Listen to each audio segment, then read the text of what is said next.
Hi and welcome to episode 5 of Verbl Physio. I am Dr. Sudarshan and my four questions for today are engineer working from home wants to know the kind of pain that is she's suffering for back. Is it really sciatica and what exactly is the way to get it treated? A runner is suffering a heel pain and wants to know what exactly needs to be done if this is really a calcaneal spur. A fitness enthusiast who has gained a lot of weight in the lockdown period and has started working out wants to know what exactly is the correct format of his for his workout.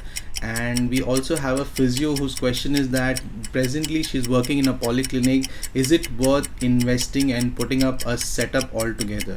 But before answering these questions, I would like to tell you that we are in a episode 5 of Verbl Physio. We have just completed 1 month and the response has been really great. We have added more than 1500 minutes of watching by our viewers. The viewership has increased by more than 30%, and I'm really thankful to you all for watching out Verbl Physio and liking it to this extent.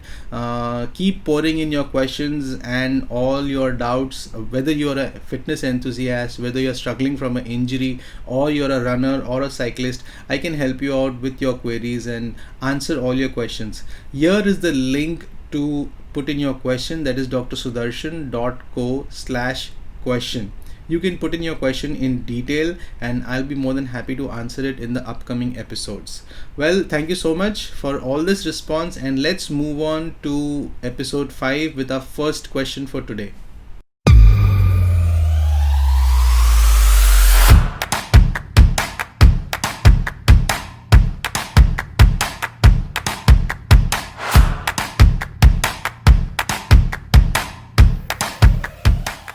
So the first question is from Kavita, who's an engineer from Mumbai, and she's been doing work from home. And her question is, I'm 32, witnessing back pain that goes down to my left leg. I'm really worried if this is sciatica, and how can I get this treated? So from what you're saying, Kavita, it looks like you're more worried about this pain than trying to get it treated. So no worries. Sciatica is basically a term that is given to pain that comes down from the back and radiates down to the leg. So there could be a lot of reasons for that, and it's important to understand what exactly is your reason. Why exactly are you witnessing this pain? So let me help you understand the process of sciatica and what are the different reasons of having sciatica pain.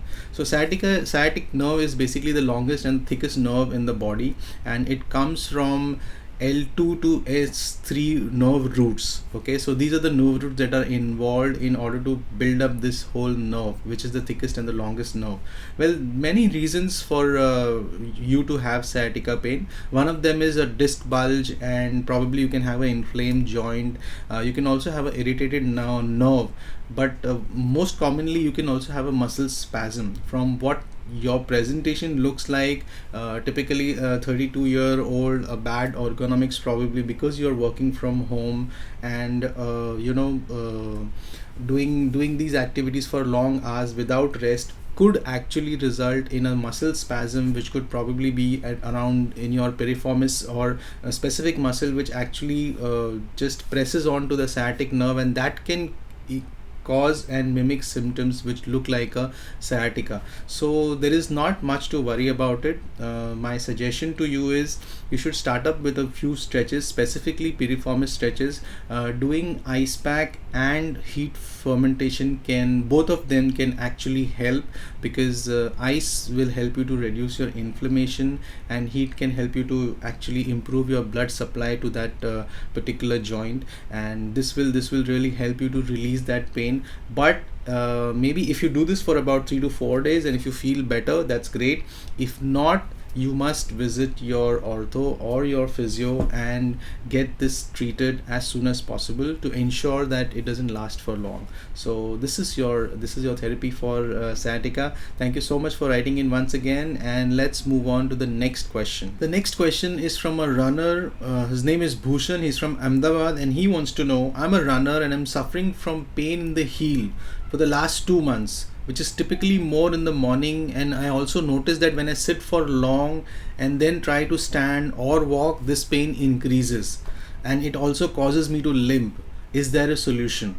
Hi, thank you Bhushan for writing in. Firstly, Well, calcaneal spur has many reasons, and essentially, the most important reason is overuse. But it doesn't mean that because you're a runner, you are getting this particular pain. So, because this is also very common in housewives and other kind of people, so don't worry about that. But yes, talking about calcaneal spur, what exactly it is nothing but a small projection or a calcium deposit which happens because of too much of pressure or too much of stress on your bones and the ligaments around it, and that causes it to create a calcium deposit which looks like a spur.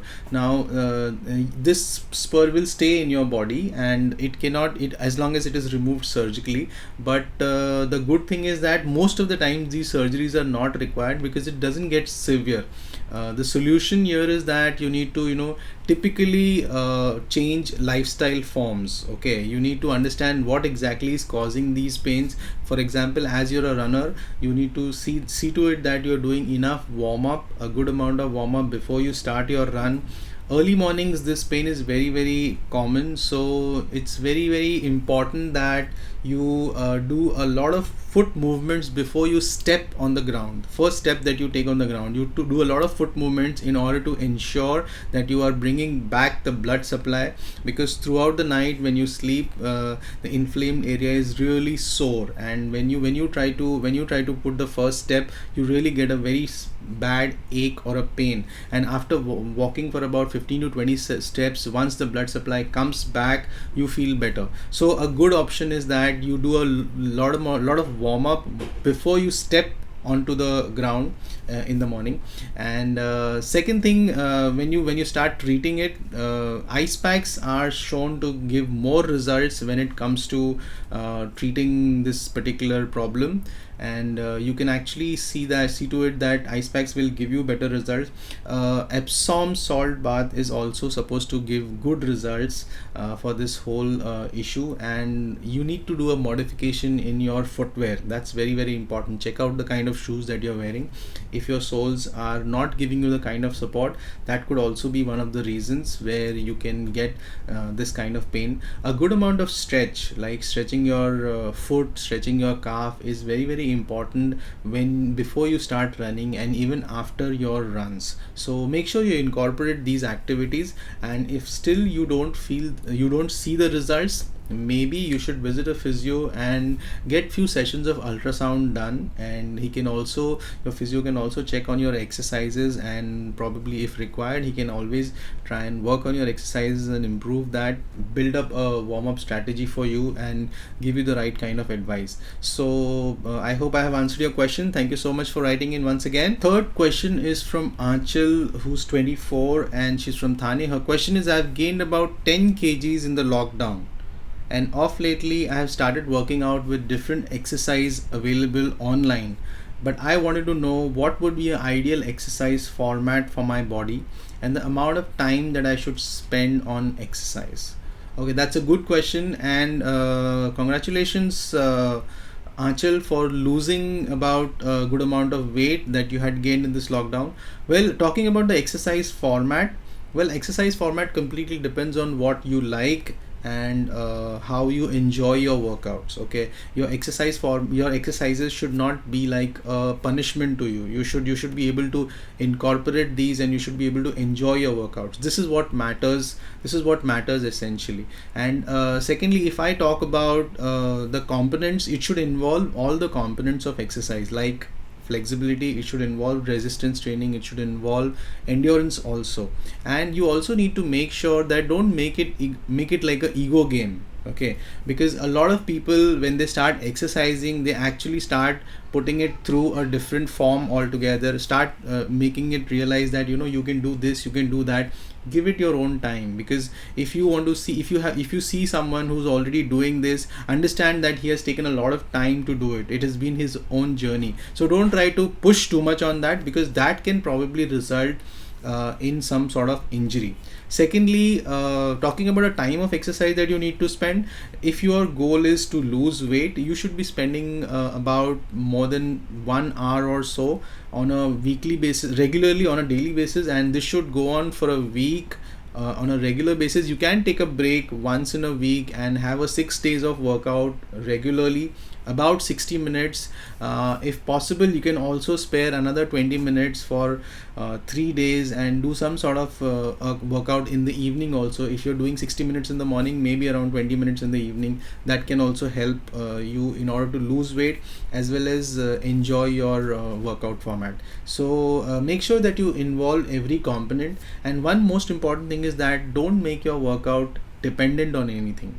Okay, your workout should not be dependent on any kind of weights, or it cannot be dependent on a lot of other activities. You can still have a structured workout which can work with your own body. So try and get used to these kind of activities, because at this age, at 24, when you have started exercising, it's really a good thing.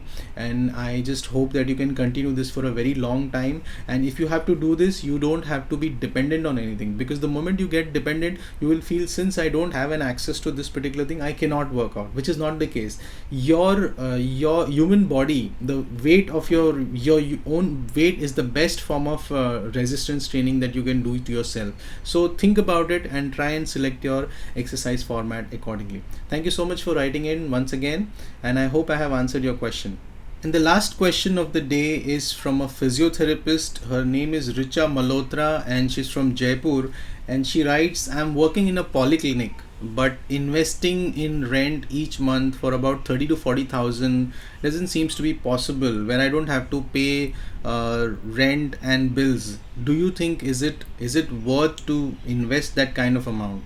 Thank you, Richa, for writing in.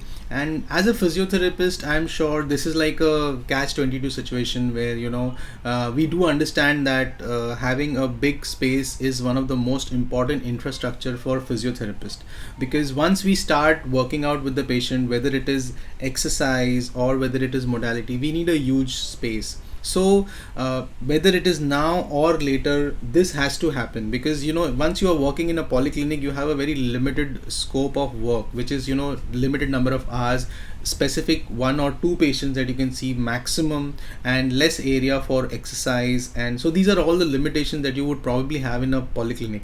Well, I can relate this with you because I started my journey with a polyclinic, and I spend a good amount of time there. But as you work and as you progress and as you see that your patient influx is improving and you can add more value to your patient, this is the time where you should certainly shift on to a bigger place and have your own physiotherapy setup. That's because once you have your physiotherapy setup, you will actually add up more value to your patients by helping them to exercise, give them the right kind of demonstration, make sure that they are exercising before you, and that only adds value to your overall therapy. So I think it's definitely worth, because I'm sure you also understand one thing, that if you have a higher rental to a specific place, you can also command a good amount of fees from that place, because that only shows the standard of living for that particular area. So this is something which we have to go through, and ultimately your one-stop solution can be the place where you have your own setup.